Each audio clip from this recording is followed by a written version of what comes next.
अस्सलाम वालेकुम स्टूडेंट्स, कैसे हैं आप सब। अगर आपने अभी तक मेरे चैनल को सब्सक्राइब नहीं किया तो मेरे चैनल को सब्सक्राइब करें और बेल के नोटिफिकेशन को प्रेस कर दें ताकि जो मेरी आने वाली लेटेस्ट वीडियोस हैं वो आप तक पहुंच जाएं। आज की जो मेरी वीडियो है इसमें मैं सप्लीमेंट्री प्रॉब्लम नंबर 81 को एक्सप्लेन करूंगी। तो सबसे पहले क्वेश्चन की स्टेटमेंट देखते हैं। इसमें हमारे पास आज का जो क्वेश्चन है उसमें उसने कह दिया कि एवेलुएट करो। हमारे पास क्वेश्चन है, गिवन क्वेश्चन डेल स्क्वायर और फिर ब्रैकेट है, स्क्वायर ब्रैकेट है, del dot r position vector को रिप्रेजेंट करता है divided r square, bracket close कर देनी और बाद में एक स्क्वायर ब्रैकेट आ जाएगी। अच्छा, इसका जो सोल्यूशन है उसको स्टार्ट करने से पहले कुछ स्टूडेंट इन क्वेश्चंस में ये कंफ्यूज हो जाएंगे। वो ये सोचेंगे कि क्यों ना हम पोजीशन वेक्टर की वैल्यू रख लें, मतलब आर पोजीशन वेक्टर की वैल्यू क्या है, एक्स आई कैप प्लस वाई जे कैप प्लस जेड के कैप, या तो वो वैल्यूज रख लें, उस तरह से क्वेश्चन कर लें। बट उससे कह लें शॉर्टकट जो मेथड है वो थोड़ा सा लेंथी हो जाएगा, लेकिन ये क्या आंसर्स तो वैसे भी सेम आएंगे, मतलब वैसे भी सेम आएंगे और इस तरह से भी आएंगे। बट ये है कि ये थोड़ा सा इजी है। इसमें हम लोगों के जो 2 थ्योरम्स हैं वो लर्न करने पड़ेंगे, उनको लर्न करके आपके क्वेश्चन सॉल्व हो जाएगा। तो सबसे पहले इसको सॉल्व करने के लिए हम लोगों ने लिखना है बाय यूजिंग थ्योरम। अब मैंने एक थ्योरम यूज़ किया है और वो थ्योरम क्या है कि अगर जब भी डेल ऑपरेटर अप्लाई किया जाएगा, एक मेरे पास आर की कोई ना कोई पावर है, ठीक है, आर की पावर एन का मीनिंग है कि ये जनरल फॉर्म को रिप्रेजेंट कर रहा है, मतलब फॉर्मूला है तो हम उसने एन से रिप्रेजेंट कर दिया पावर को। आपके क्वेश्चन में स्क्वायर हो सकता है, क्यूब हो सकता है, पावर 4 हो सकती है, मतलब काउंटिंग का कोई भी नंबर हो सकता है। और साथ आगे पोजीशन वेक्टर है, ठीक है।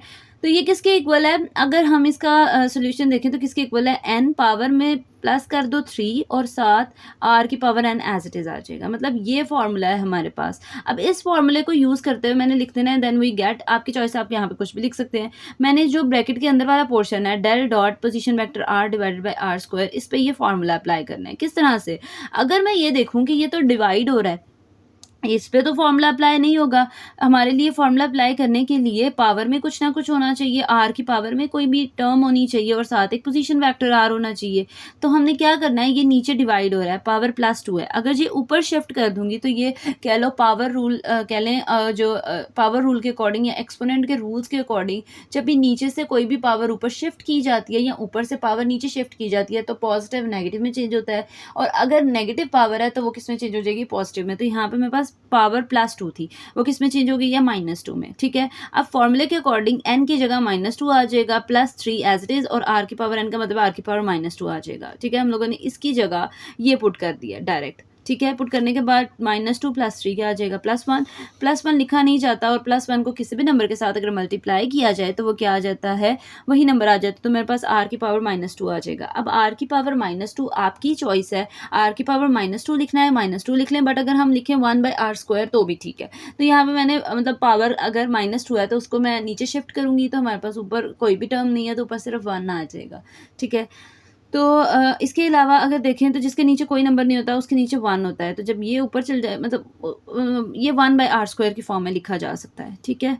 तो यहाँ पे हमारे पास क्या आ जाएगा नेक्स्ट, हम लोगों ने क्या करना है, ये तो मेरे पास ब्रैकेट के अंदर वाली चीज़ का आंसर आया है। अब हम लोगों ने अगेन क्या लिखना है, पूरा क्वेश्चन लिख देना है और उसके बाद जो इसकी वैल्यू का आंसर है वो 1/r² आया है और साथ डेल स्क्वायर आ जाएगा। Del square as it is 1/r² को हम आर की पावर -2 अगेन कर सकते हैं कि पावर +2 है तो -2 में शिफ्ट हो जाएगी। अब यहाँ पे अगेन एक कह लें फॉर्मूला या फिर एक आइडेंटिटी, एक थ्योरम है वो यूज़ होगा, और उस थ्योरम के अकॉर्डिंग अब जैसे हम लोगों ने ये थ्योरम लर्न करना है इस क्वेश्चन में, सिमिलरली आपने यहाँ पे लिखना है बाय यूजिंग थ्योरम। अब थ्योरम कौन सा है ज़रा देखें, डेल स्क्वायर आर की पावर n है, ठीक है, वो किसके इक्वल है, पावर पहले मतलब n+1 और r की पावर n-2, ठीक है। और साथ आगे उन्होंने लिख दिया है where n is a real constant, कह रहे हैं कि ये हमारे पास कोई सा रियल कांस्टेंट है। रियल कांस्टेंट का मीनिंग है रियल नंबर्स कौन से होते हैं, जो हमारे पास -∞ टू +∞ जितने भी नंबर्स होते हैं वो सारे रियल नंबर्स हो सकते हैं, ठीक है। तो उसने कहा है कि ये प्लस में भी हो सकता है, पॉसिबिलिटी है प्लस में भी हो सकते हैं वैल्यूज़, और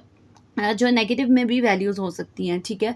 तो इसमें सिर्फ उसने ये बता दिया कि ये एक ऐसा कांस्टेंट है जो कि रियल कांस्टेंट है, मतलब रियल नंबर्स हैं। रियल नंबर्स कौन से होते हैं, जो अगेन ये चीज़ रिपीट कर रही हूँ कि हमारे पास नेगेटिव -∞ टू +∞ जितने भी नंबर्स आ जाते हैं वो सारे नंबर्स कौन से होते हैं, रियल नंबर्स होते हैं।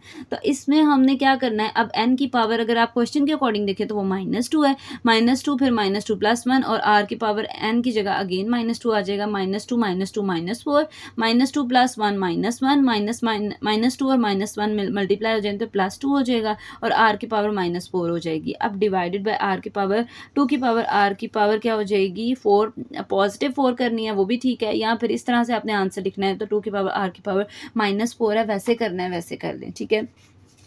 अब कुछ स्टूडेंट ये क्वेश्चन पूछ सकते हैं कि हम लोग हमें कैसे पता लगेगा कि हम लोगों ने आंसर में जो मेरे पास वैल्यू है वो +2 लिखनी है या -2 लिखनी है। तो हमने सॉरी डिवीजन में लिखना है या फिर फ्रैक्शन में, मतलब फ्रैक्शन में लिखना है या फिर ऊपर इस तरह से लिखा जाएगा। तो ये आपकी बुक के पीछे आंसर लिखा है, तो कोशिश करते हैं अपनी बुक वाला आंसर फॉलो करने की। तो इसके बाद ये वाला स्टेप लिख लें और फिर ये आपका फाइनल आंसर है और लास्ट में लिख देना हैंस प्रूफ। बट इसमें प्रूफ की बात नहीं की थी, ये बाय मिस्टेक मैंने हैंस प्रूफ लिख दिया है, आपने इसके आगे लिख देना है आंसर।